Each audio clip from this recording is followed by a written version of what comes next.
Hello friends, ఈరోజు ఈ విషయం చెప్తున్నానండి. ఒక విషయం, ఇవి బియ్యం ఇంకా పప్పు కడిగిన నీళ్ళండి.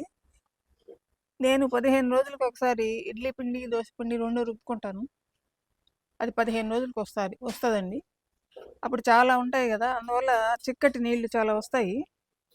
వాటిల్ని ఇట్లా బకెట్లో పోసి పెట్టాను. ఈ తర్వాత ఇద్దామనుకుంటా ఉంటే ఇంకా రోజు వర్షం పడతా ఉండింది. అందుకని చాలా లేట్ అయిందండి. ఇప్పుడు దాదాపు ఒక వారం పైన అయిపోయింది. మామూలుగా అయితే 3-4 డేస్ ఉంచుతాను.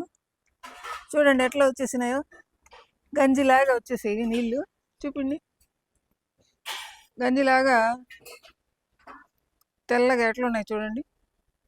వీటిల్ని ఇప్పుడు నా మొక్కజొన్న చెట్లకి ఇస్తున్నానండి. వీటిని ఎట్లాగైనా కాయలు కాపి బాగా పెద్ద పెద్ద కంకులు రప్పించాలని నేను అనుకుంటున్నాను. లాస్ట్ టైము బాగా రాలేదు, ఈసారన్నా పెద్దగా వస్తాయేమో అని కొంచెం మంచి మంచి ఇస్తున్నాను వీటికి.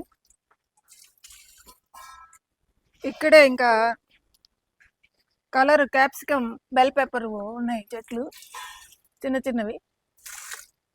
వాటికి కూడా అన్నిటికి వస్తాయని చెప్పి ఇక్కడ నీళ్లు పోస్తున్నానండి.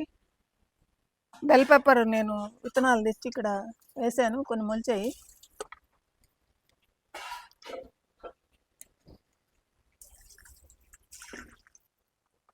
వీటన్నిటికి ఇచ్చేసాను, అన్ని కిందకు వచ్చేసినట్టున్నాయి.